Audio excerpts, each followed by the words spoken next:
அது கண்டிப்பா ஏற்றுக்கொள்ள முடியாது. பிரதானத்துவம் இந்த கூட்டத்தில் கூட்டப்பட்டது. ஏன் இவ்வளவு ஒரு கன்ஃபியூஷன்? நான் ரொம்ப சிம்பிளான ஒரு பர்சன். அவருக்கு வேற எந்த விதமான ரைட்ஸும் கிடையாது. வணக்கம். நேர்பட பேசு நிகழ்ச்சிக்கு வரவேற்கிறோம்.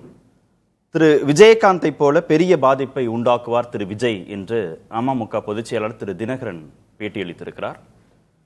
விஜயால் அதிமுக ஓட்டுகள் பிரியாது, திமுக ஓட்டுகள் பிரியும் என்றும் தினகரன் குறிப்பிட்டிருக்கிறார். புதிய தலைமுறைக்கு அளித்த பிரத்யேக பேட்டியில் அவர் இவ்வாறு தெரிவித்திருக்கிறார். இதான் இன்றைய நேர்பட பேசுவின் பேசுபொருள். யாருடைய ஓட்டுகளை பிரிப்பார் விஜய் என்ற தலைப்பில் பேச இருக்கிறோம். பத்திரிகையாளர் திரு TN ரகு பங்கேற்றிருக்கிறார். பத்திரிகையாளர் திரு ஜீவசகாப்தன் இணைந்திருக்கிறார். எழுத்தாளர் திரு ராம்கி பங்கேற்றிருக்கிறார். பத்திரிகையாளர் திரு சுவாமிநாதன் இணைந்திருக்கிறார். வணக்கம் விருந்தினர்கள் அனைவருக்கும். திரு சுவாமிநாதன், மீண்டும் மீண்டும் திரு தினகரன் திரு விஜய்க்கு முக்கியத்துவம் கொடுத்து கொண்டே இருக்கிறார். NDA கூட்டணிக்கு வருவதற்கு முன்பும் கொடுத்தார், வந்த பின்பும் கொடுக்கிறார். என்ன காரணம்? இல்ல, ஒரு வகையில் அவர் கலை யதார்த்தத்தை பிரதிபலிக்கிறார்.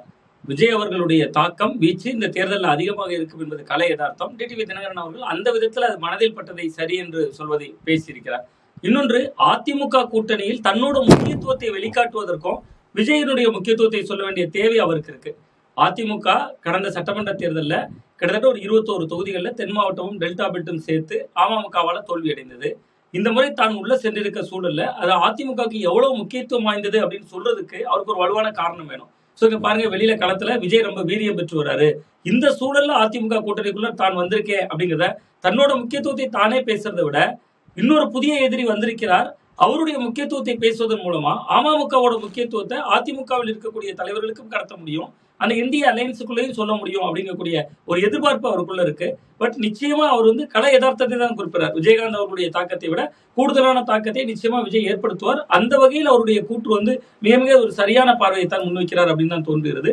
சோ அவரை பொறுத்தவரை தன்னுடைய முக்கியத்துவத்தை கூட்டிக் கொள்வதற்காகவும் அவர் விஜய் ஒரு ஆயுதமா பயன்படுத்த. நீ காங்கிரஸ் கட்சி எப்படி கூட்டணிக்குள் இடம் பெற்றுக் கொண்டே ஒரு விஜய் அவர்களுக்கு இவ்வளவு ஓட்டு சதவீதம் இருக்கு என்கிற ஒரு தொனில பேசுறாங்க. பாஜக அதிமுக கூட்டணிக்குள்ள இருந்து கொண்டே தமிழிசை சவுந்தரராஜன் அவர்கள் விஜய்க்கு 15% ஓட்டு வங்கி இருக்குன்னு தமிழிசை சவுந்தரராஜன் அவர்கள் பேசுறாங்க. பிரவீன் சக்கரவர்த்தி 18% கொடுத்துட்டாரு. விஜய் அவர்களுக்கு மிக முக்கியமான செல்வாக்கு இருக்குன்னு டிடிவி தினகரன் அவர்களும் சொல்லிட்டாங்க. இது எல்லாமே அவரவர்கள் இடம்பெற்றிருக்கக்கூடிய கூட்டணிகளுக்கு நாங்க உங்களுக்கு எவ்வளவு முக்கியம்னு பாத்துக்கோங்க, எங்களுக்கு உரிய பிரதிநிதித்துவம் தாங்க, கூடுதல் சீட்டை தாங்க. இப்போ அவர்கள் அலையன்ஸ் சேர்ந்துட்டாங்க, NDA-வோடு பிரதமர் மோடி அவர்களோடு கைகோர்த்து விட்டார்கள். என்னதான் இருந்தாலும் டிடிவி தினகரன் அவர்களே தேர்தலை சந்திக்காவிட்டாலும் தனக்கு கூட இருக்கிறவர்களை கணிசமான பேரை போட்டியிட வைக்கணும் அப்படிங்கக்கூடிய இடத்திற்கு அவர் இது போன்ற விஷயங்களையும் பயன்படுத்துவதாகவும் நம்ம புரிந்து கொள்ளலாம். காங்கிரஸ் தலைவர்கள் தாவேகாவை காண்பித்து திமுகவோடு பேர வலிமையை அதிகரித்துக் கொள்ள பேசுவது மாதிரி திரு தினகரனும் விஜயை காண்பித்து பேர வலிமையை அதிகரித்துக் கொள்ள முயற்சிக்கிறாரா? அப்போ ஆமா, இரண்டு கோணங்கள். ஒன்று, ஒரு கலை யதார்த்தமும் அது விஜய் கிட்டத்தட்ட தொடர்ச்சியாக அவருடைய கட்சிக்கு ஒரு செல்வாக்கு கூடிக்கொண்டுதான் இருக்கிறது மக்கள் மன்றத்துல. அதுக்காக அவர் ஒரு அபரிமிதமான கூடுதல் நம்ம சொல்லிட முடியாது. அது பாஜக எப்படி தமிழிசை சொல்றாங்களோ அது போன்று இவரும் திறந்த மனதோடு சொல்கிறார் ஒரு வகையில. இன்னொரு வகையில இப்படி சொன்னாதானே அதிமுகவில் அவருக்கும் கூடுதல் சீட்டை ஒதுக்குவதற்கான வாய்ப்பு இருக்கும் அந்த கூட்டணிக்குள்ள. நீங்க அதிமுக பெரிய கட்சி, அமமுக இணைந்து கொண்ட கட்சி. அப்ப அமமுகவுக்கு இத்தனை சீட்டுகள்னு ஒதுக்குவதற்கு முன்பு பாருங்க, விஜய் வளர்ந்து விட்டார், தென் மாவட்டங்கள்ல டெல்டா பெல்ட்ல எங்களுக்கு கூடுதல் முக்கியத்துவம் தாங்க, அப்படி இல்லாத சூழல்ல நீங்க குறைவான தொகுதிகள் எங்களுக்கு தந்தீங்கன்னா அது கூட களத்துல பாதிக்குங்கிற செய்தியை கடத்துவதற்கும் நிச்சயமா விஜய் அவர்களை ஒரு கேடயமாக பயன்படுத்துவதற்கான இன்னைக்கு எல்லா கட்சிகளுக்குமே விஜய் அவர்கள் ஒரு ஆயுதமாக தெரிகிறார். அந்த வகையில தான் டிடிவி தினகரன் அவர்களும் அதை பயன்படுத்திக் கொள்கிறார். அரசியல் என்பது அதிமுக தலைவர்கள் விஜயை விமர்சிக்கிறாங்க, அதிமுக தலைவர்கள் விஜயை விமர்சிக்கிறாங்க, பாஜக தலைவர்கள் விஜயை விமர்சிக்கிறாங்க, NDA கூட்டணியில் இருக்கக்கூடிய மற்ற கட்சி தலைவர்களும் விஜயை பொருட்டா மதிக்காம கடந்து போகணும்னு தான் நினைக்கிறாங்க. ஆனா விஜய் 100% தாக்கத்தை ஏற்படுத்துவார், 60% வேகத்துல தான் திரு விஜயகாந்த் வந்தார், புயலை போல வருவார்னு அவர் சொல்றதுக்குல்ல, அது தங்களுடைய கூட்டணிக்குமே பாதிப்பு தானே. அதை உணர்ந்துதான் திரு தினகரன் பேசுறாரா? இல்ல, அவர் இரண்டு கோணங்க நான் உங்களுடைய நேர்காணலே பார்க்கிற பொழுது. ஆனா அவர் என்ன சொல்றோம்னா, விஜயனுடைய தாக்கம் திமுக கூட்டணிக்கு மட்டும்தான் இருக்கும்னு அந்த பந்தை திருப்பி விடுகிறார். பட் அந்த இடம் அவர் அதை ஒரு சாவகமாகவும் பயன்படுத்துகிறார். தனக்கேற்றது போன்று ஒரு லாவகமான விஷயத்தையும் அதற்குள்ள திரித்துக் கொள்கிறார். ஆனா அதை விட முக்கியமா நீங்க விஜயை பலசாலின்னு டிடிவி தினகரன் அவர்கள் பேச வேண்டிய சூழல் இன்னைக்கு ஏன் வந்திருக்கு? இங்க ஒரு எதிர்க்கட்சிகளை இப்ப எடப்பாடி பழனிசாமி அவர்கள் தொடங்கி அந்த ஐடி விங்கு தொடங்கி பலரும் எதிர்க்கிறாங்க, விஜய் வீரியமாக எதிர்க்கிறாங்க. சோ இந்த சூழல்ல எப்படி காங்கிரஸ்குள்ளே இருந்து கொண்டு பிரவீன் சக்கரவர்த்தி விஜய்க்கு 18% கொடுத்தாரோ அதே போன்றுதான் இது. விஜய் என்பது ஒரு சூறாவளி 100 கிலோமீட்டர் வேகத்துல வருது அப்படின்னு சொல்லுகிற பொழுது அது அதிமுகவுடைய வேகத்தை கொஞ்சம் மட்டுப்படுத்தும். இதற்கு பின்னால் இவர்களுக்கு கூடுதல் சீட்டு நிச்சயமா அமமுகவுக்கு கணிசமான தொகுதிகள் வேண்டும் என்பது போன்ற விஷயங்கள் இருக்கலாம். இன்னொன்று அவர் அழுத்தம் இல்லை என்று தொடர்ந்து சொல்கிறார். இன்றைய நேர்காணல கூட எனக்கு எந்த விதமான அழுத்தமும் எங்கிருந்தும் தரப்படலைங்கிறார். பட் அவர் மனதுக்குள்ள இருக்கக்கூடிய விஷயங்கள் தன்னை மீறி சில நேரம் வெளிப்பட்டு விடுகிறதோ என்று தோன்றுகிறது. அவர் ஒருவேளை அமமுகவை தாவேக்காவோடு கூட்டணி சேரலாம் என்று கூட நினைத்திருக்கலாம். அவர் தொடர்ந்து பல சிக்னல்கள் கொடுத்திருந்தார். தாவேக்கா தரப்புல இருந்து எந்த சிக்னலும் திருப்பி வரல. தாவேக்காவுக்கு பலரும் சிக்னல் கொடுக்குறாங்க, பட் தாவேக்கா தரப்புல இருந்து யாருக்குமே பதில் சிக்னலே கொடுக்கல. அது ஒரு மிகப்பெரிய ஒரு விஷயமாகத்தான் சென்று கொண்டிருக்கிறது.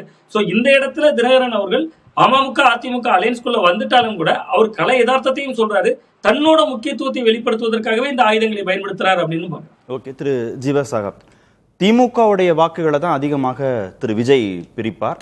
அதிமுகவுக்கு எந்த சேதாரமும் விஜயால் இல்லை அப்படின்னு திரு தினகரன் குறிப்பிடுகிறார். ரொம்ப முக்கியமா விஜயகாந்த் ஏற்படுத்திய பாதிப்பை விட தாக்கத்தை விட திரு விஜயின் வருகை அதிக தாக்கத்தை பாதிப்பை ஏற்படுத்தும் அப்படின்னு சொல்றார்.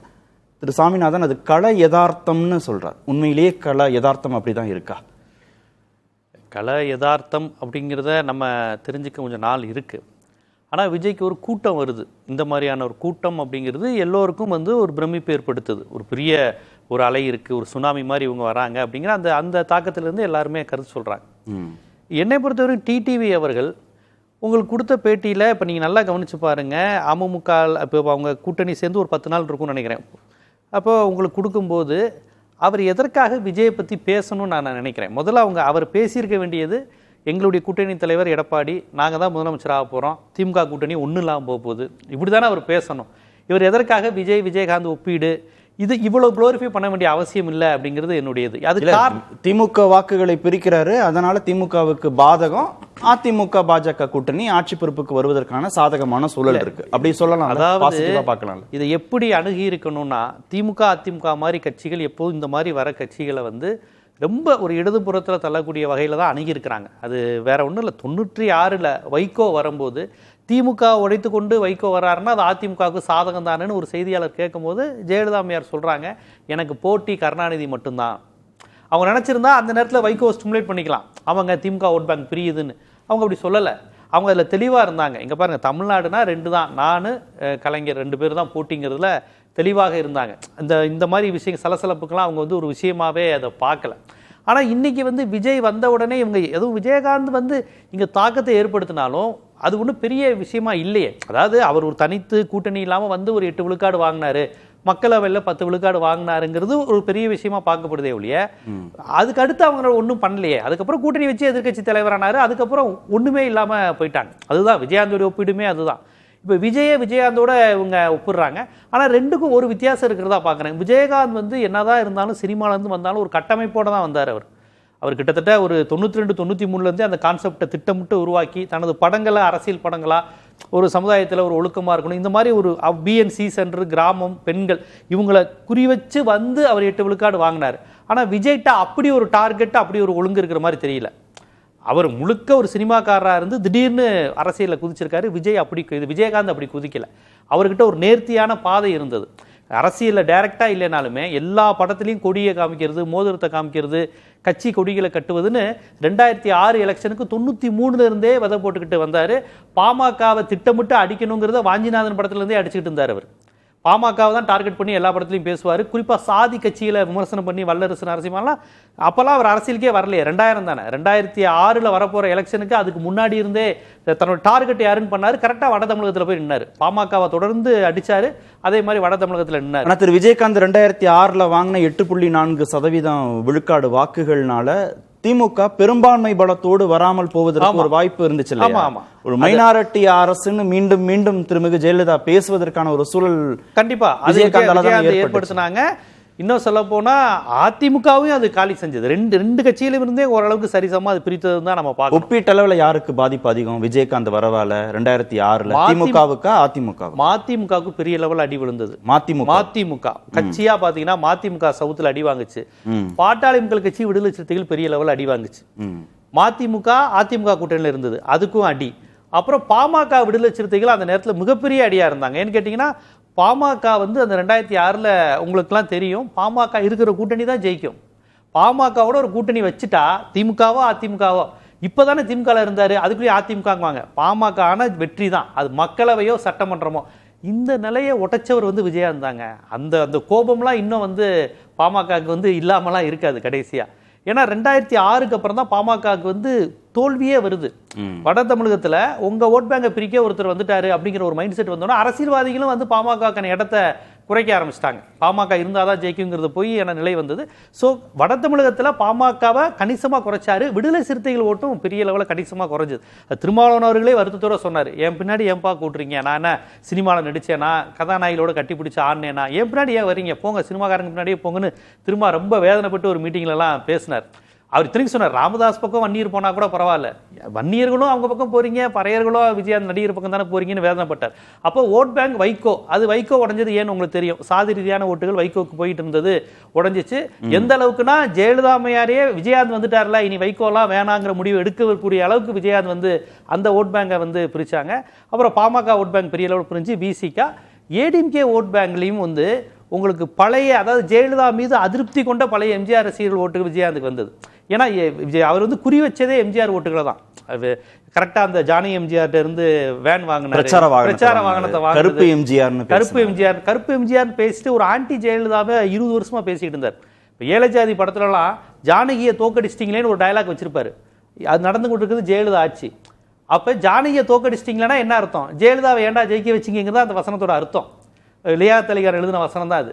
அப்போ ஜெயலலிதா ஆட்சியிலேயே ஏன் இந்த அம்மா கொண்டு வந்தீங்கன்னா, அந்த படத்திலேயே ஒரு பெண் அரசியல்வாதி ஆடம்பரமாக இருக்கிற மாதிரி சினிமாலேருந்து வந்த மாதிரிலாம் காட்சிகள் வச்சிருப்பார் ஏழை ஜாதியில். ஸோ ஆன்டி ஜெயலலிதா, ஏடிஎம்கேக்குள்ளே இருந்த ஒரு ஆன்டி ஜெயலலிதா, அந்த கான்செப்டையும் அவர் கேப்சர் பண்ணார். அப்படியே ஒப்பிடுங்க, 2006 இருந்து இப்போ 2026 ஒப்பிட்டோம்னா இன்றைய தினம் விஜயகாந்த் விஜய்னு ஒப்பீடு திரு தினகரன் மதிப்பீட்டில் எப்படி இருக்கப்போ யாருடைய வாக்கு அதிகமா சேதாரத்துக்கு? விஜயை பொறுத்தவரையும் விஜயகாந்த்கிட்ட வந்து நம்ம ஆட்சிக்கு வரணுங்கிற எண்ணம் இருந்ததே ஒழிய பர்டிகுலரா ஒரு கட்சியை காலி செய்யறது நோக்கம் கிடையாது. இந்த 2 கட்சி சரியில்லை நான் வரேன் அப்படிங்கிற நோக்கம். மாற்று இவர்கிட்ட அந்த மாதிரியான பேச்சு இல்லையே. மாற்று தானே, மாற்றுன்னு சொன்னாலுமே இவருடைய கான்செப்ட் எல்லாமே வந்து விஜயகாந்த் மாதிரி போல்டா இல்ல. விஜயகாந்த் மக்கள்கிட்ட இறங்கினாரு, என்னை பார்த்து குடிகாரன்னு சொல்றீங்களா, நீங்களா ஊத்தி கொடுத்தீங்கன்னு ஜெயலலிதா பார்த்து கேள்வி கேட்டாரு. என்ன வாரிசு அரசியல் பண்றீங்களான்னு கலைஞரை பார்த்து கேட்டார். 2 பேரையுமே அவர் அப்படி கான்செப்ட்ல இருந்து தான் அவர் கொண்டு வந்தார். விஜய்கிட்ட அப்படி ஒரு கான்செப்ட் இல்லையே. விஜய்கிட்ட வந்து ஒரு ப்ரோவோக் பண்ணி விடுகிற கான்செப்ட் தானே இருக்கு. ஸ்டாலின் அன்கில் இருந்து அந்த வே ஆஃப் பேட்டர்னே ஒரு பொலிட்டிக்கல் பேட்டர்ன் இல்லை, ஒரு லும்பன் பேட்டர்ன். ஒரு உதிரிகளை சின்ன பசங்களை தூண்டி விடுற அந்த கான்செப்ட் தான் இருக்கு. ஆதவர்ஜுனா இருக்கட்டும், விஜயா இருக்கட்டும், அவங்க 2 பேர்ட்டையுமே விஜயகாந்த்கிட்ட அவருடைய கான்செப்டே கரெக்டாக பிரிஞ்சிச்சு. இவர்கிட்ட எப்படி பிரியுங்கிறது இதுவரையும் கணிக்க முடியல. ஆனாலும் நான் சொல்றேன், திமுக எதிர்ப்பு, திமுக வெறுப்பு, திமுக மீதான வன்மம் கொண்ட கூட்டம் தமிழ்நாட்டில் நிறைய இருக்கு. அந்த ஓட் பேங்கை அப்படியே வாங்க போறார். ஒரு பெரிய அரசியலற்ற கூட்டம். அந்த பசங்கள்லாம் பேசுறத பார்க்கும்போது அவன் ஜென்மத்துக்கும் திமுக கம்யூனிஸ்டுகளுக்கெல்லாம் ஓட்டு போட்டுருக்கவே மாட்டாங்க. அவங்க முழுக்க இந்த மாதிரி எம்ஜிஆர், சீமானு, விஜயகாந்த் இந்த மாதிரியான ஆட்களுக்கு ஓட்டு போட்டவர்கள்னு ஒரு கூட்டம் உண்டு தமிழ்நாட்டில் என்னைக்குமே. அவங்க என்னைக்குமே திமுகவுக்கு ஓட்டு போட்டிருக்க மாட்டாங்க. அதனால திமுகவுக்கு பாதிப்பு இல்லை, பெரிய லெவலில் பாதிப்பு வராது. இப்போ இவங்க அந்த கூட்டத்தை பார்க்கும்போது எனக்கு தெரிஞ்சு திமுகவுக்கு ஒரு பாரம்பரியமா ஓட்டு போடுறவன் வந்து விஜய்க்கு போடுவாரான்னு பார்த்தீங்கன்னா அது கணிசமா குறையும். இப்போ இந்த லிஸ்ட்ல நீங்க சொன்ன திமுக இடதுசாரிகள் லிஸ்ட்ல ஏடிஎம்கே வைக்கிறீங்களா, வைக்க மாட்டீங்களா? ஏடிஎம்கே ஓட் பேங்க் போறதுக்கான வாய்ப்பு கொஞ்சம் அதிகமாகவே இருக்கு. ஏன்னு கேட்டிங்கன்னா, ஃபர்ஸ்ட் காரணம் அவங்க கொஞ்சம் பலவீனமாக இருக்கிறது, கட்சி உடஞ்சிருக்கிறது. அந்த கட்சிக்கு வந்து வந்து ஒரு சாதி அடையாளம் இல்லாத கட்சி அதிமுக. இன்னைக்கு ரொம்ப வெளிப்படையா இது கவுண்டர், இவர் கவுண்டர் தலைமை, இது முக்குளத்தோர் தலைமைங்கிற மாதிரி உடஞ்சிருக்குல்ல. அப்போ அந்த வீட்டு பிள்ளைங்களுடைய குழந்தைங்க வந்து இயல்பாகவே நம்ம ஏன் வேற யாரையும் பார்க்கணும், அவன் கருணாநிதிக்கு போட மாட்டான், இப்படி கருணாநிதி வேணாம் எனக்கு திமுக வெறுப்புல இருக்கிறான், அவன் அப்படியே விஜய்க்கு போடுவதற்கான வாய்ப்புகள் வந்து இந்த நேரத்தில் அதிகம். ஸ்ட்ரென்த் ஆகலை. ஏடிஎம்கே வந்து கொஞ்சம் ஸ்ட்ரென்த் ஆயிருந்தா அவங்க கொஞ்சம் பலவீனமா ஃபீல் பண்ணியிருப்பாங்க. இப்போ அவங்களுக்கு வந்து அந்த உணர்வு வருது, திமுக எதிர்க்கணும், ஏடிஎம்கே வரணும், ஆனால் ஏடிஎம்கே வருவதற்கான வாய்ப்பு இல்லை. அப்போ விஜய்க்கு போட வாய்ப்பு அதிகம். ஸோ அதிமுகவுக்கு பாரம்பரியமாக வாக்களித்தவர்கள் அந்த வீட்டு பிள்ளைங்கள்லாம் விஜய்க்கு போக வாய்ப்பு இருக்கு. அதுலேயும் ஒரு 50 வயதுக்கு மேற்பட்டவர்கள் அவ்வளோ மீறி, ரெட்டலையை மீறி எம்ஜிஆர் கட்சிங்கிற கான்செப்டை தாண்டி போடுவாங்களான்னு தெரியல. இருந்தாலும் இப்போதைக்கு எடப்பாடி பிடிக்கல, ஒரு மாதிரி உடஞ்சிருக்கு அப்படிங்கிறவங்க திமுகவுக்கு போடவே கூடாதுன்னு நினைக்கிறவங்க நிறைய பேர் போகலாம். இப்படிதான் அந்த ஓட் பேட்டர்ன் போகும். ஓகே திரு ராம், திமுகவுடைய வாக்கு வங்கியில சேதாரம் இல்லை, அதிமுக பலவீனமா இருக்கிறதுனால அதிமுக வாக்கு வங்கியில சேதாரமாக வாய்ப்பு இருக்கு திரு விஜயால்னு திரு ஜீவா சொல்றாரு. இது வந்து ரெண்டு தினகரன் சொல்லுவது சரிதான். ரொம்ப குறிப்பா 2006 விஜயகாந்த் ரொம்ப தெளிவா சொல்றாரு. 2011 விஜயகாந்த் பத்தி பேச்சு. எந்த ஸ்டேட்மெண்ட் நீங்க என்டாஸ் பண்றீங்க? தினகரன் 2006 விஜயகாந்த் ஏற்படுத்திய தாக்கத்தை விட 2026 விஜய் அதிகமான தாக்கத்தை ஏற்படுத்துவார்ங்கிற ஸ்டேட்மெண்ட் சரிதான். பொலிட்டிக்கலா எலெக்ஷனா ஹோலிஸ்டிக்கா போலிங் ஸ்டேட்டா வாக்கு சதவீதம் இல்ல. சரி, இதை நம்ம ரெண்டு பார்ட்டா பார்க்கணும். வட தமிழ்நாட்டில் அவர் ஏற்படுத்திய தாக்கம், தென் தமிழ்நாட்டில் ஏற்படுத்திய தாக்கம். வட தமிழ்நாடு என்ன தாக்கம் ஜீவா ரொம்ப எக்ஸ்பிளைன் பண்ணார். ஸோ அதை விட்டுருவோம். தென் தமிழ்நாட்டில் விஜயகாந்த் ஏற்படுத்திய தாக்கம் அப்படிங்கிறது மிகப்பெரிய விஷயம். ஆக்சுவலா என்னன்னா, நீங்க வந்து அப்போ வந்து கார்த்திக் இருந்தார். கார்த்திக் வந்து 30 சமூக வாக்குகள் எங்க எனக்கிட்ட தான் இருக்கு, நான் ஜெயலலிதாவை எதிர்த்து போட்டியிடுவேன் அப்படின்னு சொல்றாரு. சரத்குமார் அது வரைக்கும் திமுகவில் இருந்தவர், அவர் அதிமுக வர அதிமுக திடீர்னு ஜாயின் பண்றார். ஸோ அப்போ வைகோ வர 2006 எலெக்ஷன் கூட்டணிக்கு வரார். ஸோ தென் தமிழ்நாட்டில் அதிமுக சாதகமான சூழல் பிரச்சாரத்துக்கு முன்னாடி வரை இருந்துச்சு. பெரிய பெரிய ஆட்கள் அங்கே இருந்தாங்க, நட்சத்திர பட்டாளங்களே இறங்கி பிரச்சாரம் செய்தாங்க. வழக்கமாக அதிமுக வெற்றி பெற தொகுதிகளில் கூட அவங்க வெற்றி பெற முடியாத காரணம் அங்கே வந்து விஜயகாந்த் ஃபேக்டர் ஆக்சுவலாங்க. ஸோ அப்போ அதுல தினகரன் சொல்ல வந்த விஷயம் என்னன்னா, அதில் ஒரு சப்டலாக செய்தி சொல்றாரு. அன்னைக்கு ஏற்பட்ட தொகுதி இன்னைக்கு வருங்கிற மாதிரி ஒரு அலர்ட் பண்றாரு. யாரை அலர்ட் பண்றாருன்னா, இன்னைக்கே அதிமுக விட்டு பிரிந்து இருக்கிற ஒருங்கிணைந்த அதிமுக வேண்டும் சொல்லிக்கிற திமுகவை மட்டும் அலர்ட் பண்றாரா, திமுக அதிமுகவை சேர்த்தே அலர்ட் பண்றாரா? அதிமுகவை சொல்லாம அலர்ட் பண்றாரு. அதிமுக சொல்லாமல் அதிமுக இது வரைக்கும் 7-8 வருஷங்களாக ஒருங்கிணைந்த அதிமுக வந்தால் போதும், நிலைமை மாறிடும் சொல்லிட்டு இருந்தவங்கள அலர்ட் பண்ணி இது போன்ற சூழல் வரும், நீங்க வந்து என்டிஏ கூட்டணிக்கு வாங்குங்கிற ஒரு மறைமுகமான செய்தி இருக்கதா நான் பாக்குறேன். அப்போ அதிமுகவுக்கும் பாதிப்பு அப்படின்னு சேர்த்தே சொல்லியிருந்தாருன்னா அந்த எச்சரிக்கை இருக்காரு. அது வெளிப்படையா சொல்ல முடியாது. ஆனா இது உண்மைதான். என்னன்னா, தென் தமிழ்நாட்டில் அதிமுக பாதிப்பு இருந்தது, வட தமிழ்நாட்டில் திமுக கூட்டணிக்கு, அதாவது பாமகவோட வாக்குகளை தான் அபகரித்தார் விஜயகாந்த். ஸோ திமுக கூட்டணிக்கு பாதிப்பு இருந்தது. தென் தமிழ்நாட்டில் ஒரு அலர்ட் கொடுக்குறாரு. என்ன காரணம்? நிக்கல மதுரையை சுற்றில ஒரு 20 பகுதியில் எடுத்துங்களாங்க, அங்க வந்து நீங்க ஒரு 3000 வாக்குகள் அங்க என்டிஏ கூட்டணிக்கு விடக்கூடிய அவங்க சமூகத்து வாக்குகள் என்டிஏ கூட்டணிக்கு போகாமல் ஒருவேளை விஜய் பக்கம் விழுந்தால் அது வந்து தேர்தல் முடிவுகளே மாற்றும். ஸோ அப்படி இருக்கும்போது அதுக்கு ஒரு அலர்ட்டாக தான் சொல்றாரு. அவர் சொல்ற சரிதான். அதாவது விஜயகாந்த் 10% வாக்குகள் பெறுவான்னு எதிர்பார்த்தோம், 8% பெற்றார். இன்னைக்கு விஜய்க்கு வந்து 10-12% வாக்குகள் கிடைக்கிறதுக்கான வாய்ப்புகள் அந்தந்த தொகுதி தென் தமிழ்நாட்டை பற்றி தான் சொல்றேன். ஏன்னா கிட்டத்தட்ட 100 தொகுதிகளுக்கு மேல திரு விஜயகாந்தோடைய தாக்கத்தால தேர்தல் முடிவுகள் மாறுச்சுன்னு தான் அப்பெல்லாம் பேசப்பட்டது. ஆமா, இதுல என்ன இதுன்னா, அதிமுக வலுவாக இருந்த அதிமுக ஜெயிக்கக்கூடிய பகுதிகள்ங்கிற, அதான் நமக்கு நிச்சயமா ஜெயிக்கக்கூடிய பகுதியில் ஒரு நூலிழையில் மிஸ் பண்றாங்க. கருணாநிதியும் ஜெயலலிதாவும் இருந்த சமயத்துல, சமபலத்தில் இருந்த சமயத்துல அதுதான் அங்க அப்ப வந்து தேர்தல் முடிவுகள்ல ஆட்சி மாற்றத்திற்கான பங்கு வந்து தென் தமிழ்நாட்டில் உள்ள தொகுதிகள் தான் டிசைட் பண்ணாங்க. இங்க வட தமிழ்நாட்டில் வந்து பாமக அபகரித்த வாக்குகள் தான் அதுதான். ஸோ அதனால தென் தமிழ்நாட்டில் ரொம்ப எச்சரிக்கையா இருக்கணும். நம்ம சமூக வாக்குகள், அதிமுகவுக்கான வாக்குகள் நம்ம பக்கம் தான் வரணும் அப்படின்னு சொல்லி ஒரு விஷயம் சொல்றாரு. அதுல இருந்து நம்ம என்ன புரிஞ்சுக்க முடியுதுன்னா, அங்க ஏதோ ஒரு சில மாற்றங்கள் நடந்துட்டு இருக்குது.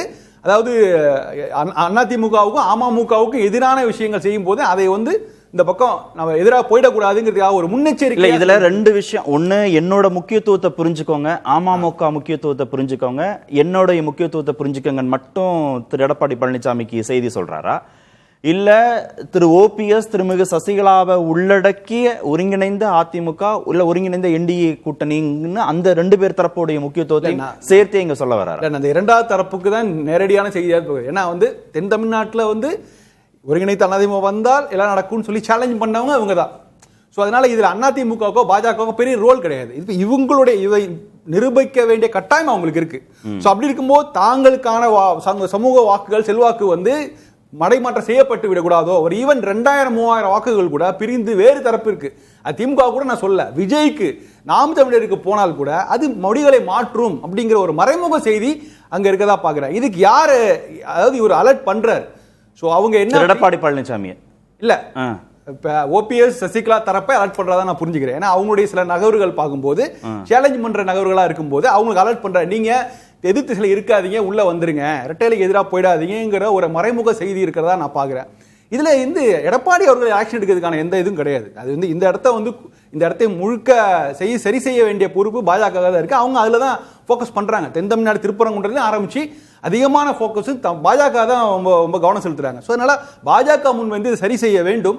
ஆனா இந்த பிரச்சனை இருக்குங்கிற மறைமுகமாக சொல்றாருன்னு தான் நான் பாக்குறேன். ஓகே, திரு ரகு, விஜயகாந்த் போல திரு விஜய் தாக்கத்தை ஏற்படுத்துவார் அப்படின்னா அது ரெண்டு தரப்புக்குமான செய்தியாக இதுவரைக்கும் பேசுறாங்க. ஆனா திரு விஜயை காட்டி ஒருங்கிணைந்த அதிமுக இல்ல கூடுதல் பலம் பெறக்கூடிய என்டிஏ உருவாக்கணுங்கிற அந்த நோக்கம் மட்டும்தானா திரு தினகரனுக்கு இருக்கு? அதெல்லாம் இல்லை கார்த்திகேயன். குளத்துல வந்து கால் தடுக்கி விழுந்த ஒரு ஆள் குளிச்சுட்டு வரேன் சோப்பு கொடுங்கன்னு கேட்குற மாதிரி ஒரு மனநிலையில் அவர் இருக்கிறார். இவர் வந்து உங்களுடைய பேட்டியை பார்க்கும்போது அவர்கிட்ட அந்த பழைய ஒரு கெத்து இல்லை. அதாவது ஒரு 3 மாசத்துக்கு முன்னாடி அவர் வந்து அதிமுகவை கிரிட்டிசைஸ் பண்ணி எடப்பாடி பழனிசாமி அவர்களை கிரிட்டிசைஸ் பண்ணி பேசின போது அவருக்கு கிடைச்ச ட்ராக்ஷன் இப்ப இல்லைங்க. அது அவருக்கு தெரியும், அவர் மனசாட்சிக்கு தெரியும், அவருடைய கட்சியில் உள்ளவங்களுக்கு தெரியும். விஜய்க்கும் அதாவது தாவேக்காவுக்கும் திமுகவுக்கு தான் போட்டின்னு சொல்லிட்டு இருந்தாருங்க.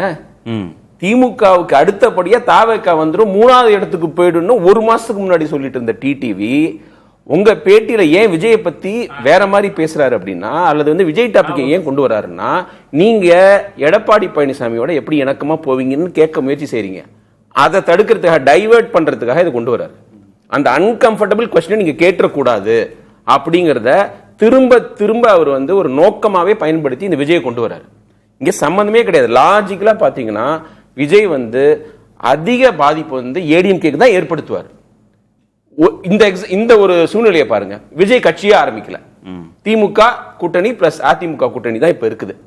அப்ப ஏடிஎம்கே அட்வான்டேஜா இல்லையா சொல்லுங்க? ஆன்டி இன்கம்பன்சி, ஆன்டி திமுக வாக்கு. ஜீவா சொன்னார் ஆன்டி திமுக வாக்கு, அவருக்கு ரொம்ப இதுவா சொன்னாரு. நான் அவ்வளவு ஹார்ஷா சொல்ல மாட்டேன். ஏன்னா ஏடிஎம்கேவோட கம்யூனிஸ்ட் பலமுறை இருந்திருக்கு. 77ல கம்யூனிஸ்ட் மார்க்சிஸ்ட் வந்து ஏடிஎம்கேவோட வந்தது ஒரு டேர்னிங் பாயிண்ட். அதுக்கு முன்னாடி அவங்க டிஎம்கேவோட கூட்டணியில் இருந்தாங்க, 80ல இருந்தாங்க, 2011ல இருந்தாங்க. சிபிஎம் ஏடிஎம்கேவோட போறதுல நான் பிரச்சனை இல்ல. நான் என்ன சொல்றேன், நீங்க வந்து அந்த திமுக ஐடியாலஜிக்கலா ஓட்டு போடுவாங்க, திமுக கம்யூனிஸ்டுக்கு ஓட்டு போட மாட்டாங்க, எம்ஜிஆருக்கு போடுவாங்க. அப்படி நம்ம அவங்கள ஒரு பிராண்ட் பண்ண முடியாதுன்ற. இப்ப ஏடிஎம்கேக்கு ஓட்டு போட்டவங்களே நம்ம குறைவா பார்க்க முடியாது. அவங்களுக்கு ஒரு ரீசன் இருந்திருக்குல்ல. 30 வருஷம் ஜெயிச்ச கட்சிக்கு ஏதோ ஒரு காரணத்துக்காக ஓட்டு போட்டிருக்காங்க. திமுக கம்யூனிஸ்டுக்கு ஓட்டு போட்டாதான் வந்து அவங்க கொள்கை பிடிப்புள்ளவங்கன்னு அர்த்தம் கிடையாதுல்ல. மக்கள் ஜனநாயகத்துல அதை நம்ம மதிச்சாகணும்ல. ஏன் ஓட்டு போடுறாங்க? அந்த கம்யூனிஸ்ட் ஐடியாலஜியில் உள்ள பசங்க கம்யூனிஸ்ட் வந்து பல முறை ஏடிஎம்கே கூட்டணி இருக்காங்கன்ற. ஏடிஎம்கேவோட போலாம், விஜய்க்கு சொன்னேன் நான். இல்ல, அவங்க எம்ஜிஆருக்கு ஓட்டு போடுவாங்க, திமுக கம்யூனிஸ்ட் ஓட்டு போட மாட்டாங்கன்னு சேர்த்து சொன்னதுக்கு நான் சொல்றேன். இல்ல, திமுகவுக்கும் இடதுசாரிகளுக்கும் அவர்கள் ஒருபோதும் வாக்களித்தவே இருக்க மாட்டாங்க. அவங்க தான் திரு விஜய் பக்கம். விஜயோட கம்யூனிஸ்ட் கூட்டணி வைக்க மாட்டாங்கன்னு சொல்ல முடியாது. அதிமுக இருக்கிறவங்க இப்போது இருக்கக்கூடிய தலைமை மீது அதிருப்தி அடைஞ்சு அவங்க போவாங்கன்னு சொல்ல, ரெண்டையும் தனித்தனியா சொல்றாரு. நான் என்ன சொல்றேன் கார்த்திகே, 2029ல விஜயோட கம்யூனிஸ்ட் கட்சியில் கூட்டணி வைக்க மாட்டாங்க, ஒரு பிஜேபி பக்கம் போலன்னு வச்சுங்க. அப்ப வந்து அவங்க கம்யூனிஸ்ட் ஓட்டு போட்டவங்களா தான் கணக்கு வரும். அதுக்காக சொல்றேன். எம்ஜிஆர் ஜெயலலிதாவுக்கு அவங்களோட கம்யூனிஸ்ட் சேரும்போது ஓட்டு போட்டவங்க கடந்த காலத்துல அவங்க அவங்களுக்கு தேவை முழுக்க ஐடியாலஜிக்கலா சொன்னேன். ரெண்டையும் பிரிச்சார் அவர். சரி, நான் என்ன சொல்றேன்னா, இப்ப வந்து இவர் விஜய் டார்கெட் பண்றது என்னன்னா ஆன்டி இன்கம்பன்சி ஓட்டுங்க. மகாத்மா காந்தி ஒரு ஆட்சி பண்ணா கூட ஆன்டி இன்கம்பன்சி இருக்கும். ஏன்னா வந்து 8 கோடி மக்கள் உள்ள ஒரு மாநிலத்துல எல்லாருக்கும் வேற வேற பிரச்சனை. உங்க பிரச்சனை என் பிரச்சனை கிடையாது, என் பிரச்சனை ராம்கி பிரச்சனை கிடையாது, ராம்கி பிரச்சனை ஜீவா பிரச்சனை இல்லாம இருக்கும். சோ இதனால ஒவ்வொருத்தரும் ஒவ்வொரு அளவுகோல் வச்சிருப்போம். அதனால இது சரியில்லைன்னு சொல்றதுக்கான வாய்ப்பு அதிகம். அதை டார்கெட் பண்றாரு. அது ஒரு பேசிக்கான விஷயம். அப்புறம் ஆன்டி டிஎம்கே ஓட்ஸ், அது வந்து ஒரு சைசபிள் ஓட்டுங்க. அதை நீங்க வந்து மறுக்கவே முடியாது. இப்ப நீங்க கேட்டீங்கன்னா பிராமணர்கள் மட்டும்தான் அப்படி ஓட்டு போடுவாங்க, திமுக எக்காரணத்தை மட்டும் ஓட்டு போடுவாங்கன்னு ஒரு பெர்செப்ஷன் இருக்கு. அதை தாண்டியும் பிராமணர்கள் அல்லாதவர்கள் மத்தியிலையும் திமுகவுக்கு ஓட்டு போட மாட்டேன், அல்லது திமுகவை தோற்கடிக்கும் வல்லமை யாருக்கு இருக்கோ அவங்களுக்கு நான் ஓட்டு போடுவேன்னு ஒரு குரூப் இருக்குங்க. அதுதான் நம்மளோட எலக்ட்ரல் ஹிஸ்டரி சொல்லுது. இல்லைன்னா வந்து நீங்க இந்த இத்தனை ஆண்டுகள்ல கொள்கை பிடிப்போட இன்னும் ஒரு அட்மினிஸ்ட்ரேட்டிவ் ஸ்கில்லோட இருந்த கருணாநிதி அவர்கள் ஏன் தோட்டாரு ஜெயலலிதா எம்ஜிஆர்ங்கிறதுக்கு காரணம் அதுதான். என்ன பொறுத்த வரைக்கும் லாஜிக்கலான ரீசன்.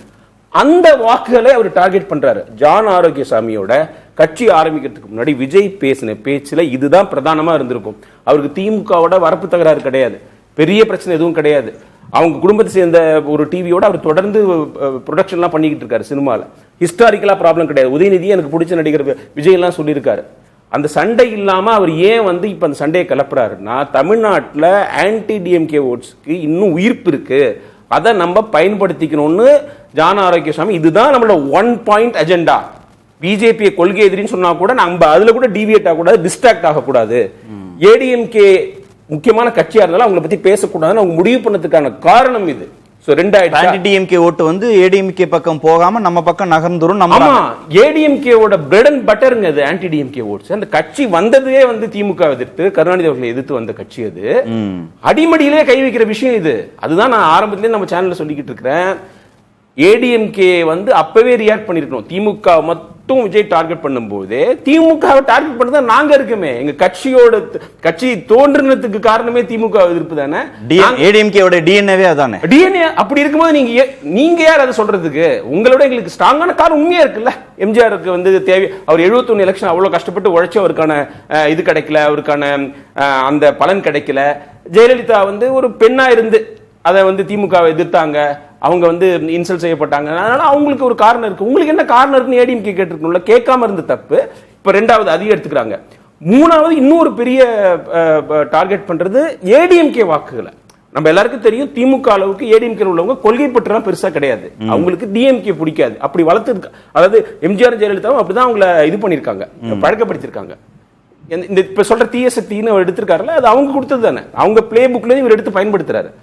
சோ அவர் ஏடிஎம்கே தொண்டர்களுக்கு ஆரம்பத்தில் அந்த கட்சியை பத்தி பேசாம இருந்ததுக்கு காரணம், நான் திமுகவை உங்க கட்சியை விட தீவிரமா எதிர்க்கிறேன், உங்க கட்சி அதுல வந்து கொஞ்சம் சோடை போயிடுச்சு, தொடர்ந்து தோத்துக்கிட்டு இருக்கு, வசீகர தலைமை இல்ல, நான் என்கிட்ட அது இருக்குது, அதனால நீங்களும் எங்க பக்கம் வாங்கன்னு சொல்லிதான் அவர் இப்ப சமீபத்துல தான் அவர் பேச ஆரம்பிச்சார். அதுக்கு முன்னாடி ஏடிஎம்கே பத்தி பேசல, நம்ம எல்லாம் பேசணும்னு சொன்னோம். விஜயகாந்த் கரெக்டா செஞ்சாரு. இல்ல இப்ப பேச தொடங்கி இருக்காங்கல்ல, எஃபெக்டிவா பேசல. தலைவர்கள் ஊழல் கட்சின்னு சொல்லி வச்சிருக்காரு, அடிமை அவங்கள்ட்ட வேலை போயிட்டாங்கன்னு சொல்றாரு தவிர இன்னும் தீவிரமா பேசல. ஆனா விஜயகாந்த் என்ன பண்ணாருன்னா, 2 பேர், 2 பேரும் தலைவர்கள் இருக்கும்போது நியாயமா 2 பேருமே கிரிட்டிசைஸ் பண்ணாரு. அதனால 2 கட்சிகளும் விஜயகாந்த் கிட்ட கொஞ்சம் வாக்குல எழுந்து, ஆனா சைசபிளா ஒரு பெரிய டிஃபரன்ஸ் ஏற்படுத்துற மாதிரி இழக்கல. ஆனா விஜய்க்கு வந்து இந்த 3 விஷயங்கள் இருக்குது. Anti DMK, anti incumbency plus traditional ADMK votes. Vijayakanth வந்து திமுக அதிமுக ரெண்டையுமே எதிர்த்தாரு. ஆனா திரு விஜய் திமுகவை மட்டும் எதிர்த்தாரு. அது அவருக்கு அரசியல்ல பலன் கொடுக்கும் நினைக்கிறாரு. இப்ப பிஜேபியை பத்தி ஏன் பேசலன்னு நான் இப்ப அப்சர்வர்ஸ் எல்லாம் கேட்கிறோம். பேசணும், இந்தியாவில பிஜேபி எதிர்த்து அரசியல் பண்ணாம யாருமே இருக்க முடியாதுன்னு கேட்கிறோம். ஆனா அவர் வந்து அதுல கூட வந்து டிஸ்ட்ராக்ட் ஆக கூடாதுன்னு நினைக்கிறார். பிஜேபியோட பி டீம்னு ஒரு முத்திரை குத்தப்பட்டா கூட, அந்த டேஞ்சர் இருந்தா கூட அவர் பேசாம இருக்காரு. அதுக்கு காரணம் இந்த ஆயுதம் போது, இது ரொம்ப கூர்மையான ஆயுதம், எலக்ட்ரலி நிறைய பலன் கொடுக்கும் அப்படின்னு அவங்க ஒரு ஸ்ட்ராட்டஜி வச்சு அவங்க இயங்குறாங்க. விஜயகாந்தை விட விஜய் வந்து ஏடிஎம்கேக்கு பெரிய பாதிப்பு ஏற்படுத்தி. சாமிநாதன், நான் வர்றேன். திரு ராம்கி, திமுக அதிமுகவுக்கு மாற்றுன்னு சொல்லி விஜயகாந்த் களத்துக்கு வரும்போது ஒரு குறிப்பிட்ட கட்சியை மட்டும் பெருசா அவர் வந்து பாதிப்புக்கு உள்ளாக்கிடல. திமுகவையோ அதிமுகவையோ. திரு ஜீவா சொன்ன மாதிரி பாமக, விசிக, மதிமுக இதுல இருந்தும் கொஞ்சம் போய் தான் அந்த 8% கன்சாலிடேட் ஆகுது ஃபர்ஸ்ட் எலெக்ஷன் 2006. ஆனா இவர் வெறும் திமுக எதிர்ப்பை மட்டுமே திரு விஜய் முன்வைக்கிறதுனால ஏடிஎம்கே வாக்குகள் அதிக சேதாரத்திற்கு உள்ளாவதற்கு வாய்ப்புகள் இருக்கு. ஆன்டி இன்குமென்சியோட ஆன்டி டிஎம்கேயோட சேர்த்து ஏடிஎம்கே வாக்குகள் கணிசமா நகரத்துக்கு வாய்ப்பு இருக்கா? அதுதான் வந்து நீங்க அதான் தொடர்ந்து விஜய் முன்வைறது திமுக எதிர்ப்பு அப்படிங்கிறது. அவர் உண்மையில இதுவரைக்கும் வந்து அவர் கட்சி ஆரம்பிச்சு 3 வருஷம் ஆனாலும் எதற்காக இவ்வளவு கடுமையாக திமுகவை எதிர்க்கிறார் அப்படிங்கிறதுக்கான காரணம் இன்னை வரைக்கும் அவர் வெளிப்படையா சொன்னதில்லை. பர்சனல் விஷயம் இருக்கலாம், இல்ல பொது விஷயங்கள் இருக்கலாம். நிச்சயமா நீ அது ஒரு காரணம் சொல்ல. இன்னைக்கு திமுக எதிர்ப்புன்னா ஆளும் கட்சி அவ்வளவுதானே. அப்ப நீங்க அதுல ஆளுங்கட்சியோட தவறுகளை சுட்டி காட்டுற மாதிரி அது மாதிரி கூட லைன் கெடுங்க கிடையாது. பொதுவா தீய சக்தி அப்படிங்கறதெல்லாம் ஏடிஎம்கே தான பண்ணாங்க, அதை இவரு பண்ண விரும்புறாரு ரொம்ப தீவிரமா. இப்போ கனிமவள கொலை பத்தி இவ்வளவு பேச்சு போயிட்டு இருக்கு. இதெல்லாம் பத்தி பேசி மக்கள் கிட்ட ஸ்டாட் கொடுத்து இந்த மாதிரி ரூல்ஸை மாத்துறாங்க. டிஎம்கே கவர்மெண்ட் அது ரொம்ப அலட்சியமா இது பண்றாங்க, கையாளுறாங்க. திமுக எதிர்ப்ப ஏடிஎம்கேவோட டிஎன்ஏன்னு சொல்ற மாதிரி திமுக எதிர்ப்பையே தாவேகா டிஎன்ஏவாக மாற்ற முயற்சிக்கிறாரோ? அது முயற்சி இருந்தாலும் நீங்க அதிமுக எப்படி பண்றாங்கன்னா இஷ்யூலாம் சொல்லிட்டு கடைசியா ஒரு வார்த்தையில தான் தீய சக்தி திமுகவை விளக்கம் அப்படின்னு சொல்லுவாங்க. ஆனா இவர் அதை மட்டும் தான் சொல்றாரு, கடைசியில என்ன மட்டும் சொல்றாரு. ஜெயலலிதா பேசுனது இல்ல. நான் இந்த ஸ்பெக்ட்ரம் கேஸ்லயே கூட திரு பொன்னையன் வந்து இதை விளக்க போனாரு. அலைக்கற்றைனா அது இதுன்னு இதெல்லாம் சொல்லாதீங்க, 1,70,000 கோடின்னு சொல்லிட்டு விடுங்க, மக்களுக்கு புரியாதுன்னு. அந்த சிம்பிளிஸ்டிக் அப்ரோச் தான் விஜய் எடுக்கிறாருன்றேன். இது தேவையில்லைன்னு நினைக்கிறாரு. இந்த மக்களுக்கு இந்த இது போதும், இந்த அரசியல் போதும், திமுகவை கண்மூடித்தனமா எதிர்த்தா இங்க வாக்குகள் விழும் நம்புறாரு. அது தப்புன்னு சொல்றோம். அதை நீங்க மக்களுக்கு பயன்படுற அரசியலை பண்ணுங்க, பாயிண்ட் அவுட் பண்ணுங்க. இது போதாதுங்கிறது எல்லாரும் ஏற்றுக்கொள்வார்கள். அது வந்து என்னன்னா, நீங்க திமுக ஒரு யாருமே செய்யாத நான் செய்யறேனே, திமுக யாரும் எதிர்க்கல, கேள்வி கேட்கல, நான் கேட்கிறேன் அப்படிங்கிற விஷயம் தான் அங்க பிரதானமா இருக்கு ஒழிய அதுல ஒரு பெரிய கணக்குல எதுவுமே இல்ல. நீங்க விஜயகாந்த் கணக்குகளோட போனாரு, நீங்க அவர் எல்லா சமூக வாக்குகள்ல செதறடிச்சாரு. இல்ல இப்ப என்ன புரியலன்னா, திமுகவுக்கு எதிராக ரொம்ப அழுத்தமா திரு எடப்பாடி பழனிசாமி பேசுறாரு, அதிமுக தலைவர்கள் பேசுறாங்க, ரொம்ப காட்டமான அறிக்கைகள் விடுறாங்க. அந்த கட்சி தொண்டர்கள் அதிமுகவை விட தாவேகா வீரியத்தோடு எதிர்க்குது திமுகவை, திரு விஜய் எதிர்க்கிறாரு அப்படின்னு ஓட்டு போயிடும் அப்படின்றது நீங்க சொல்றதும் திரு ரகு சொல்றதும் முரண்பாடா இருக்கு. என்னன்னா, இளைய தலைமுறைக்கான வாக்காளர் அவங்களுக்கு வந்து சொன்ன மாதிரி ரகு சொன்ன மாதிரி தான், அவங்களுக்கு பெருசா டீடைலா சொல்ல தேவையில்லை. இஷ்யூவே பேச வேண்டியது, கேட்சி வேர்ட்ஸ் தான். இல்ல இஷ்யூவே பேச வேண்டியது, அவங்களுக்கு தேவையில்லை. எங்களுக்கு விஜய் சொல்லியா தீய சிக்ஸ் சொல்லிட்டார், அவ்வளவுதான் நான் நம்புறோம். படம் மாதிரி தான். அதுல அந்த விஷயத்துல ஆன்டி இன்கம்பன்சி ஓட், ஆட்சி மீது அதிருப்தி இருக்கிற வாக்காளர்கள் நீங்க சொல்றதை ஏத்துப்பாங்க. திமுகவுக்கு எக்காலத்திலும் வாக்களிக்கவே மாட்டோம்னு திரு ஜீவா சொல்ற அந்த செக்டார் வந்து விஜய் பக்கம் நகர வாய்ப்பு இருக்கு. இஷ்யூவை சொல்லி இதுதான் பிரச்சனை, இந்த அடிப்படையில தான் நாங்க திமுகவை எதிர்க்கிறோம்னு அதிமுக தலைவர்கள் திரு எடப்பாடி பழனிசாமி தொடங்கி கீழ்நிலை வரைக்கும் சொன்ன பிறகும் அதிமுக தொண்டர்கள் வந்து விஜயை தான் நம்புவாங்கன்னு சொல்றது ஏற்றுக்கொள்ற மாதிரி. விஜயை நம்புவாங்கன்னா என்னன்னா, அது வந்து உங்களுக்கு சலசலப்பை ஏற்படுத்துறது. யங்ஸ்டரா இருக்கட்டும், மிட் ஏஜா இருக்கட்டும், யாரா வேணா இருக்கட்டும். இல்ல அது அந்த வந்து ஒரு பெரிய ஒரு விவாத பொருளா பேசு பொருளா இருக்கிறதுனால ஒரு அட்டென்ஷன் கிரியேட் ஆகுதுங்கிறதாக பார்க்க முடியாது. ஒரு தலைமுறைக்கு அப்புறம் 40 வயதுக்கு மேல இருக்கவங்க யோசிப்பாங்கல்ல, என்ன காரணம் இஷ்யூ, என்ன எனக்கு இம்பாக்ட்னு யோசிப்பாங்க. அது வேற செக்டர். இந்த இளைய தலைமுறை வாக்காளர்கள் அவ கண்மூடித்தனமா அவர் விஜய் சொன்னாருங்க, அப்ப நீங்க எல்லாத்தையும் யோசிச்சு பார்க்கும்போது அது விஜய் ரசிகர்களா இருப்பாங்க. விஜய் ரசிகர்கள் அவங்களோட அதிமுகவில் இருக்கிற விஜய் ரசிகர்களா எல்லாருமே பொதுவா அவங்க இப்ப நிறைய பேர் பார்க்க வரவங்க பல கட்சியில இருந்து தான் வராங்க. இங்க விஜய் சொல்லிட்டாரு அதனால ஓட்டு போடுறாங்க மனநிலை ரசிகர்கள் விஜய்க்கு இருப்பாங்க. கட்சினா விஜயா, கட்சியானா யாருக்கு முடிவு எடுப்பாங்க? கட்சிக்கு தானே முடிவு எடுப்பாங்க. கட்சி தான் முடிவு எடுப்பாங்க. இன்னைக்கு வந்து கொண்டாடுவாங்க, விஜய் இப்படி சொல்லிட்டாரு அப்படி சொல்லிட்டு இருப்பாங்க. ஆனா ஒரு ஸ்டேஜ்ல எலெக்ஷன் நோக்கி போகும்போது அவங்க வந்து மனசு வந்து இதுக்கு என்ன ரெமெடி, என்ன சொல்யூஷன்லாம் பார்த்து வாக்களிக்கிறதான வாய்ப்பு இல்லை. சாமிநாதன் மட்டும் போயிட்டு வந்துடுறேன். திரு சாமிநாதன் குறுக்கிட்டீங்களே. இல்ல சார், இந்த இடதுசாரிகள் பத்தி பேச்சு வந்துச்சு 2029 அப்படின்னா 2014 பாஜக கூட்டணியில இருந்தாரு விஜயகாந்த் அவர்கள். 2016 மக்கள் நல கூட்டணிக்கு அவர் தானே முதல்வர் வேட்பாளராக இருந்தார். அவரை ஏற்றுக்கொண்டார்களே. அப்ப விஜய் அவர்களோடு காலப்போக்கில் என்ன மாற்றங்கள் நடந்தாலும் அதுவும் ஏற்றுக்கொள்ளக்கூடிய ஒன்றாக இருக்கும். ஏற்றுக்கொண்டார்களேனா இன்னொரு மிக முக்கியமா சார், ஏற்றுக்கொண்டார்களேனா இல்ல விஜயகாந்த் இல்ல 2014 பாஜக அணியில் இடம்பெற்றிருந்தாரு. 2016 மக்கள் நல கூட்டணிக்கு முதல்வர் வேட்பாளராக போனார். ஏற்றுக்கொண்டார்களேன்னு கேட்டீங்களா? கம்யூனிஸ்ட் ஏற்றுக்கொண்டார்களேங்கிற கம்யூனிஸ்ட் கட்சியை கேக்குறீங்களா? சரி, கம்யூனிஸ்ட் மக்கள் நல கூட்டணி அப்படிப்பட்ட 2016 தானே அது. 16 தான் சொல்றாரு. 16 அவர் வந்து என்டிஏல இருந்தாரு. அதனால பிஜேபியோட போன விஜயகாந்தே எடுத்துக்கிட்டாங்களே. பிஜேபி போகாம விஜய் இருந்தாருன்னா 29 கூட வரலாம்ல தோழர்கள். ஏதோ ஒரு இடதுசாரிகளே வெளியில நிக்கிறாரு, போகாம வெளியில நிக்கிறாரு. இல்ல அவங்க போகாம வெளியில நிக்கிறாரு விஜய். அதனால அந்த கொள்கைக்காக இடதுசாரி கொள்கை, திமுக கொள்கை, அந்த கொள்கை பிடிப்போட விஜய்க்கு ஓட்டு போட மாட்டாங்க அப்படிங்கிற லாஜிக் அதுல ஈடுபடாதுங்கிற. ஒரு கம்யூனிஸ்ட் கட்சிகளே விஜயகாந்த் அவர்களே ஏற்றுக்கொண்டு முதல்வராக நிறுத்திய பொழுது நீங்க இன்னொன்று மிக முக்கியமா சார், இந்த திமுகவை பாதிக்குமா அதிமுகவை பாதிக்குமா ஒரே ஒரு நிமிஷம் மட்டும் எடுத்துக்கிறேன் சார். 2016 விஜயகாந்த் முதல்வர் வேட்பாளராக முன்னிறுத்தப்பட்ட போது அங்க ஒரு கன்ஸ்ட்ரக்டிவான சேஞ்ச் நடந்துச்சா? அந்த கூட்டணிக்குள்ள நடந்துச்சா? மக்கள் நல கூட்டணிக்குள்ள நடந்துச்சா? இல்ல அது ஒரு பெரிய பலன் கொடுத்துச்சா? இல்ல ஓட் சேஞ்ச் அது நடக்கல. இல்ல அது நடக்கல, அது பலனும் தரல. பட் நீங்க இன்னைக்கு வந்து விஜய் என்பவர் அன்னைக்கு விஜயகாந்த் அவர்களுடைய பலவீனமான காலகட்டத்தில் இவர்கள் அவரை முதல்வர் வேட்பாளராக இருக்கிறாங்க. கிட்டத்தட்ட 2011 பலம் வாய்ந்தவராக இருந்தார் விஜயகாந்த் அவர்கள். அன்றைக்கு அதிமுக பயன்படுத்தி கொண்டது. 2014 காலகட்டத்திலிருந்து அவர் பலவீனம் அடைகிற சூழல்ல நீங்க பலவீனமான தேமுதிக மாறி இருக்கிற சூழல்ல முதல்வர் வேட்பாளராக முன்னிலைப்படுத்துறாங்க. 2014 விஜயகாந்துக்கான அளவுகோல் இல்ல. 2014 நாடாளுமன்ற தேர்தல்ங்கிறது விஜயகாந்தை முன்னிலைப்படுத்தி நடத்தப்பட்ட தேர்தல் அல்ல. அது மோடியா லேடியான்னு நடத்தப்பட்ட 2011 இந்த மக்கள் நல கூட்டணி எஃபெக்ட் இருந்திருக்கலாம். அவர் எதிர்க்கட்சி தலைவராகிறார் 2011ங்கிற அந்த சாம் இருக்கு, அந்த ஃபேம் இருக்குன்னு நம்பினாங்க. அந்த அடிப்படையில தான் எல்லாரும் ஒண்ணு சேர்ந்தாங்க. 2014ங்கிறது விஜயகாந்துக்கான அளவுகோல் கிடையாதுல்ல. அளவுகள் இல்ல, ஒரு 5 சீட்டு தான் அவரே போட்டிட்டார் அந்த தேர்தல். ஆனா 2016 அது ஒரு தோல்வி பாடலா தான் முடியுது.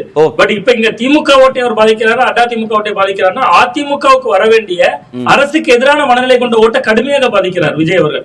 அதே நேரத்துல திமுகவிடம் ஏற்கனவே அதிமுக நிறைய ஓட்டு இழந்துட்டாங்க. அது பெண்கள் ஓட்டு ரொம்ப குறிப்பா. அது மட்டும் ஒரு 30 செகண்ட் மட்டும் எடுத்துக்கிறேன் சார். 2001 அதிமுக ஜெயிக்கிறப்ப 50.09% ஓட்டு எடுத்தாங்க. 2001 அதிமுக வெற்றி என்பது 50% தாண்டின வெற்றி. 2011 விஜயகாந்த் கூட்டணிக்குள்ள சேர்க்கிறாங்க, 51.93% எடுத்து ஜெயிக்கிறாங்க. 2016 விஜய் ஜெயலலிதா அவர்கள் தனித்து தேர்தலை சந்திக்கும் போது 40.88% எடுக்கிறாங்க. ஆனா 2021 கிட்டத்தட்ட என்டிஏ அலைன்ஸ் இருக்கக்கூடிய என்டிஏ அலைன்ஸ் கூட்டணியோடவே அதிமுக எடுத்த ஓட்டு அதை விட குறைவு 39.71%.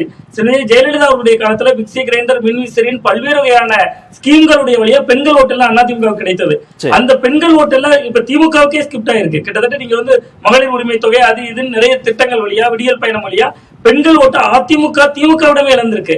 அந்த இழந்த ஓட்டை தான் இப்ப விஜய் எடுப்பார். அப்படி எடுத்தாலும் அவர் கிட்டத்தட்ட அதிமுகவையும் பாதிக்கும், திமுகவையும் பாதிக்கும். விஜயகாந்த் ஒரு கன்சிஸ்டன்சியும் இருந்துச்சு, 8, 10, 7 அப்படின்னு கன்சிஸ்டன்சியும் இருந்துச்சு.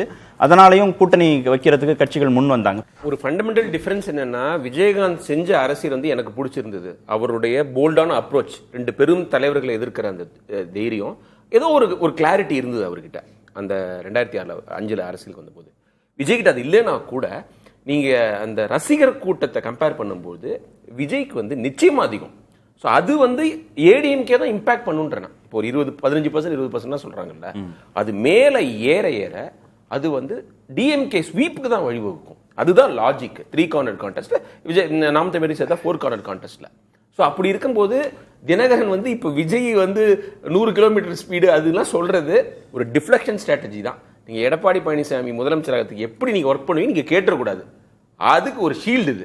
அதனால விஜய் கொண்டு விட்டுறாரு. விஜய் டாபிக்லாம் எது சொன்னாலும் மக்கள் பாக்குறாங்க. விஜய் பத்தி அவர் செய்யற அரசியல் அர்த்தம் இல்லைன்னா கூட அவரை பத்தி பேசினா மக்கள் பாக்குறாங்கிறது ஒரு நிதர்சனம். அதுக்காக அப்படி ஒரு கூகுளி போட்டாருன்னு நான் நினைக்கிறேன். ஓகே, இதுல பெண்கள் வாக்குகளும் போகும். சாமிநாதன் இல்ல, விஜய்க்கு அந்த அஃபெக்ஷன் இருக்குங்க. அதெல்லாம் பாருங்க, நம்ம ஒரு டிஸ்பேஷனேட்டா பார்த்தா நிச்சயமா தெரியும். இளைஞர்களை தாண்டி பெண்களுக்கு அவர் மேல ஒரு அபிமானம் இருக்குது. அது நம்ம வீட்டு பையன், அது வெறும் நான் வீடியோக்காக சொல்லல, ஜென்ரலா அவருக்கு அந்த ஒரு இமேஜ் இருக்கு. அதை நம்புறாரு அவர். அவரு தனக்கு இருக்கிற கரிஸ்மா, அதுக்கப்புறம் திமுக மேல உள்ள வெறுப்பு, இது நம்மள ஆட்சி கொண்டு வந்துடும் நினைக்கிறாரு. இது ஒரு நெகட்டிவ் அப்ரோச். கரிஸ்மா கூட நம்புங்க. ராம்கி அவர்கள் சொன்ன மாதிரி திமுக என்ன தப்பு பண்ணி எவ்வளவு தப்பு நடந்துகிட்டு இருக்கு. எனக்கு தப்பெல்லாம் பேச மாட்டேன். இல்ல, எனக்கு விஜய பிடிக்கும், நடிகரா பிடிக்கும், திரையில பிடிக்கும் அப்படின்ற நிலைப்பாட்டில் இருப்பாங்களா, இல்ல விஜய்க்கு நான் வாக்களிப்பேன் அதிமுக இருந்தாலும் அப்படின்னு நகர்வாங்களா, திமுக இருந்தாலும் அப்படின்னு நகர்வாங்களா? அதுதான் நான் ராம்கி, அதாவது ஏடிஎம்கே நகர்ந்துருவாங்கன்னு நம்ம சொல்றோம். ஒரு ட்ரை பண்றாரு, நகர்ந்துருவாங்கன்னு நான் அறுதிட்டு சொல்லல. அதிமுக தான் பெரிய பாதிப்புனா விஜய் மேல இருக்கக்கூடிய அபிமானத்துல நான் வாக்கே விஜய்க்கு தான் போடுவேங்கிற இடத்துக்கு அவங்க நகர்றாங்க. அதானே? இல்ல, அதாவது அவங்க திமுக பிடிக்காதுன்னு ஏடிஎம்கே ஓட்டு போடுறவங்க விஜய் பக்கம் போறதுக்கான வாய்ப்பு அதிகம் நான் சொல்றேன். ஏன்னா நான் அவருக்கு திமுக எதிர்ப்பை கூர்மைப்படுத்துறாரு. Charismatic person like Jayalalithaa and MGR, இதெல்லாம் அவருக்கு ஃபேவரபிளா போகலாம். அப்புறம் இப்ப தனித்து விடப்பட்டிருக்காரு. அது ஒரு டிசைனா பண்ணல. அவர் கூட்டணிக்கு கூப்பிட்டு யாரும் வராதது கூட ஒரு பிளெஸிங் இன் டிஸ்கைஸ் நான் நினைக்கிறேன். தனியா விடப்பட்டவருக்கு கொஞ்சம் தனியாவே நிக்கிறாரு பாருங்க அப்படின்னு. இப்ப தினகரன் எப்படி விஜயகாந்துக்கு 2006 கை கொடுத்துச்சோ, தனிச்சே நிக்கிறாரு. அவருக்கே 8% கிடைச்சுன்னா இவருக்கு டெஃபினட்டா 2 times மோர் கிடைக்கும்ங்கிறது என்னுடைய. அது மோர் பிரிவிலேஜ் தானே, மோர் பிரிவிலேஜ் தானே திரு ஜீவா? தனிச்சு நிக்கிறாரு, யார் பக்கமும் அவர் போகாம நிக்கிறாரு அப்படிங்கிறது.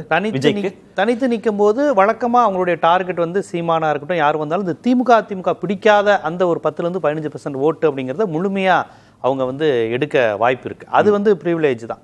இல்ல, நான் அந்த கடந்த முறை சொன்னது இந்த இடதுசாரி ஐடியாலஜி சொன்னேன். இப்போ இது விஜயனுடைய இந்த ஆட்டிடியூடெல்லாம் பார்த்துட்டு, அந்த ரசிகர்கள்லாம் பார்த்துட்டு, கண்டிப்பா அவன் விஜய் ரசிகராகவே இருந்தாலும் ஓரளவுக்கு ஐடியாலஜி உள்ளவங்க, திராவிடியனா இருக்கட்டும், இடதுசாரியா இருக்கட்டும், ஈவன் அம்பேத்கரிஸ்ட், இந்த மாதிரி கான்செப்ட் உள்ளவங்க கண்டிப்பா விஜய்க்கு போட மாட்டாங்கன்னு சொன்னாங்க. அதிமுக ஓட்டு போடுறவங்க கொள்கை பிடிப்பே இல்லாதவர்களாக அப்படின்னு கேட்டார், ரகு கேட்டார். அவங்க எளிதா நகர்ந்துருவாங்க விஜய் பக்கம்னு சொல்றோம். அந்த வேறுபாடுக்காக அவர் கேள்வி எல்லாம் நகர்ந்துருவாங்கன்னு அல்ல, அதுக்கான இதுதானே விஜய் உருவாக்குறாரு. அதாவது ஒருவேளை எம்ஜிஆர் ஜெயலலிதான்னு திரு விஜய் சொல்றது கூட காரணமா எடுத்து செங்கோட்டையனை வச்சுக்கிட்டு பாக்கெட் வரையும் ஜெயலலிதாவை ஏத்துக்கிட்ட போது அவங்களுக்கு நம்ம இதுகாரம் அதிமுக காரங்களுக்கு கலைஞர் எதிர்ப்பு திமுக எதிர்ப்பு மட்டும்தானே கேட்டு வளர்ந்துருக்காங்க.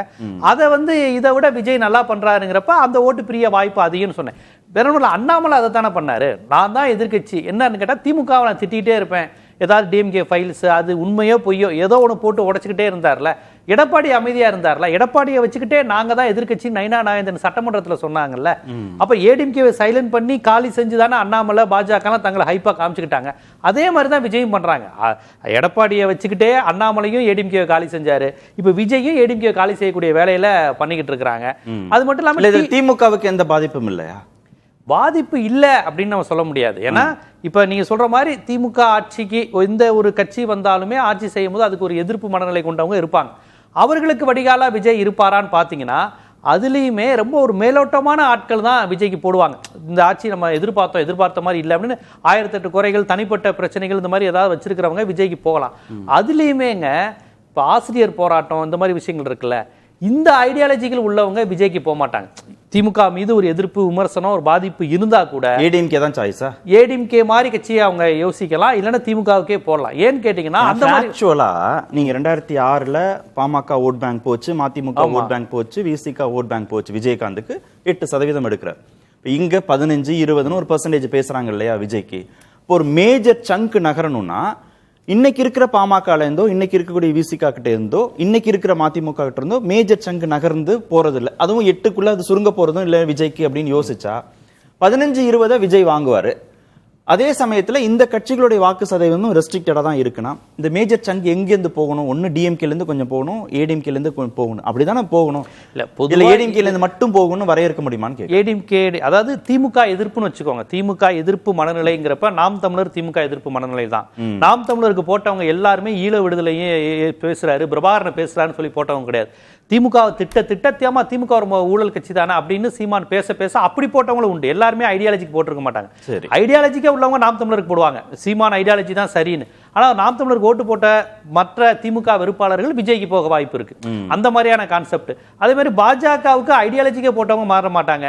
திமுக வெறுப்புல பாஜகவுக்கு போடுவோமே போட்டவங்க கொஞ்சம் பேர் விஜய்க்கு வரும். இந்த மாதிரி கான்செப்டா தான் போகும். அப்புறம் அந்த பெண்கள் வாக்குகள் குறித்து சொல்லும் போது இதுவரை இல்லாத அளவுக்கு எம்ஜிஆர் காலத்தில் ஜெயலலிதா காலத்தில் ஏடிஎம்கே ஓட் பேங்கா மட்டும் இருந்து திமுகவுக்கு வாக்கே அளிக்காத ஒரு குறிப்பிட்ட செக்டார் திமுகவுக்கு வரப்போகுது. அது காரணம் ஐடியாலஜி கொள்கைங்கிறத தாண்டி இந்த நலத்திட்டங்கள் கான்செப்ட் மூலமாவே அப்படி ஒன்று வரப்போகுது இந்த திமுக ஆட்சி மூலமா. பேசும் திரு ராம்கி, திரு எம்ஜிஆர் திருமிகு ஜெயலலிதா 2 பேரையுமே திரு விஜய் பயன்படுத்துறதுனால அந்த ஓட் பேங்க் அங்க டிரான்ஸ்பர் ஆகிறதுக்கு வாய்ப்பு இருக்கு அப்படின்னு சொல்றாங்க. பெண்கள் வாக்குகள் டிஎம்கே பக்கம் ஏடிஎம்கேல இருந்து கொஞ்சம் நகர்ந்து இருக்கு, தாவேகா பக்கமும் நகர வாய்ப்பு இருக்குன்னு சொல்றாங்க. இதுதான் அந்த பாதிப்பை அதிகப்படுத்துவதற்கான காரணிகளா? இல்லை, பெண்கள் வாக்கு நிச்சயமா விஜயகாந்த் கிடைத்த பெண்கள் வாக்கோட அதிகமாக விஜய் தரப்புல இருக்கு. அப்படி ஒரு பெர்செப்ஷன் பார்க்குறோம். தினகரன் அவர்கள் தொடர்ந்து ஏன் 2006 ஏடிஎம்கேல இருக்கிறது? ஏடிஎம்கே இல்ல, தாவேகாவுக்கு தனியா விஜய்க்குன்னு இருக்கிற அபிமானத்துல இருக்கிற பெண்கள் வாக்களிப்பார்கள். திமுக இருக்கிற இளம் பெண்கள் கூட விஜய் பக்கம் போறதுக்கு வாய்ப்பு நிறையவே இருக்கு. நீ என்னதான் மகளிர் உரிமை வந்தாலும் அதை வாங்கி கூட போறதுக்குலாம் வாய்ப்பெல்லாம் இன்னைக்கு இருக்குதா பாக்குறோம். நான் எதுக்கு தினகரன் அவர்கள் 2006 தொடர்ந்து ரெஃபரன்ஸ் கொடுக்குறாருன்னு நான் பார்க்கணும். ஏன்னா அவரு என்டிஏல இல்லாத போது சொன்னார், இன்னைக்கு அதை கிளைம் பண்றாரு, திரும்ப அதே 2006 விஜய் அவர்கள் ஒப்பிடுறாரு. அவர் உண்மைதான், 2 தரப்புக்கும் திமுகவுக்கும் அண்ணா திமுகவுக்கும் 2 தரப்புமே பாதிப்புகளை ஏற்படுத்தினார் விஜயகாந்த் 2006. அதனாலதான் அவங்களால யாராலையும் 100 இடங்களை பெற முடியவில்லை. அதெல்லாம் நிஜம்தான். ஆனா அதுல இன்னும் பாத்தீங்கன்னா இதுல சொல்ல வந்து 2வது ஸ்டேட்மெண்ட் பாருங்களா, இதனால் அதிமுக கூட்டணிக்கு பாதிப்பு வராது, திமுக தான் வரும்போது அதுல மறைமுகமான செய்தி என்னன்னா அந்த பாதிப்புகள் வருவதற்கான அறிகுறி இருக்கு, அதை நாங்க சரி செய்வோம் அப்படிங்கிறது தான் அந்த செய்தி. அதனாலதான் நான் ஃபர்ஸ்ட் ரவுண்ட்ல சொன்னேன், எங்களுக்கு த்ரெட்னிங் இருக்கு, பட் நாங்க அதை சரி பண்ணிடுவோம் அப்படிங்கிற மாதிரி தான் சொல்றாரு. பட் அவரு எந்த மாத்தியெல்லாம் சொல்லல, அது த்ரெட்னிங் இருக்குது உண்மைதான். தென் தமிழ்நாட்டில் அவங்களுக்கான சமூக வகையில் அவங்களுக்கான வலிமையான இடங்கள்ல போய் விஜய் வீக்கெண்ட் பண்ணிடுவாருங்கிற அந்த எச்சரிக்கையில தான் சொல்றாரு. இதன் மூலமாக ஒரு கோஆர்டினேஷன் ஒரு ஒருங்கிணைப்பு நடக்குதுங்க. அதை தான் நான் அதான் பண்ண முடியுது. பட் திமுக வாக்குகளும் விலகும், அதுல எந்த சந்தேகமும் கிடையாது. நம்ம வட தமிழ்நாட்டில் எல்லாம் பார்த்தோம். பட் அவர் இதுல எது ஓவராலா பார்க்கும்போது 8 நாங்க சரி செஞ்சிருவோன்றாரு. அது சரி, தினகரன் சரி செய்வார், வித் ஹெல்ப் ஆஃப் பாஜக அப்படிங்கறத நம்ம புரிஞ்சுக்கணும். ஏன்னா அதிமுக அவங்க ஆரம்பத்துல இருந்தே இந்த ஒருங்கிணைந்த இதுல விஷயத்தை தலையிடல, அவங்க அதனால அதுல விலகிதான் இருக்காங்க. பட் இதுல என்னன்னா 2006 விஜயகாந்த் வந்து பிரிச்சு விட்டார் வழியா அவருக்கு என்ன கெயின், அவர் மட்டும் தான் ஜெயிக்க முடிந்தது. 8% வாக்குகள் தான் பெற முடிஞ்சது, விஜயகாந்த் மட்டும் ஜெயிச்சார். முடியல. ஓகே, திரு சாமிநாதன், விஜயகாந்த் மட்டும் ஜெயிச்சார் 2006. அந்த மாதிரியான ஒரு சூழல் தானா இந்த முறை தாவேகாவுக்கு? திரு விஜய் மட்டும் ஜெயிப்பதற்கான சூழல் தானா? இல்ல, களத்துல அவரால் இன்றைக்கு சூழல்ல ஒரு 15 முதல் 16-18% வரைக்கும் போகலாம். பட் அவர் இன்னுமே களத்துல வேகம் காட்டல, நட்சத்திர வேட்பாளர்கள் இல்ல. சோ திமுக அதிமுகவுக்கு மாற்றா அவர் இன்னும் முன்னகரணும்னா களத்துல வேகம் காட்டணும், நட்சத்திர வேட்பாளர்கள் இருக்கணும். இது எதுவுமே இல்லாத சூழல்ல அவர் ஒரு பெரிய ஸ்பாய்லரா மட்டும் தான் இருக்க முடியும். பட் ரெண்டு கட்சிகளுடைய ஓட்டையும் கடுமையாக சிதைப்பார். அதுல ஒரே ஒரு கருத்து என்ன, அதிமுகவை பொறுத்தவரை ஆளுங்கட்சிக்கு எதிராக வர வேண்டிய ஓட்டுகளை சிதைப்பாரு. இன்னொன்று, நீங்க பாஜக என்பதை முன்னிறுத்தி 2019 இருந்து தொடர்ச்சியான வெற்றி திமுக கிடைத்து வருது. பாஜக இல்லாத ஒரு கவர்ச்சி முகம் முதல்ல களத்துக்கு வருது. சோ அந்த இடம் வந்து திமுகவுக்கு ஒரு நெருக்கடியான இடமா மாறும். சிறுபான்மையினர்கள் இன்னைக்கு அதிமுக இருக்க முடியாம முன்னாள் அமைச்சர் அன்வர் ராஜால தொடங்கி நிலோபர் கபில் வரைக்கும் திமுக போயிட்டாங்க. பட் விஜய் எடுக்கிற சிறுபான்மையினர் ஓட்டு எல்லாமே திமுகவுக்கு பாதிப்பு தான். சோ அப்ப திமுக அதிமுக இரண்டு கட்சிகளையும் பாதிக்கக்கூடிய இடத்துலதான் விஜய் நிச்சயமாக இருப்பார். பட் அதை விட பெரிய பாதிப்பு விஜய்க்கு தான், ஏன்னா அவருக்கு எந்த லாபமும் இல்லைன்னா. நன்றி. நிகழ்ச்சியில் பங்கேற்ற அனைத்து விருந்துகளுக்கும் நேர்பட பேச நிறைவு பெறுகிறேன். ஏற்றுக்கொள்ள முடியாது.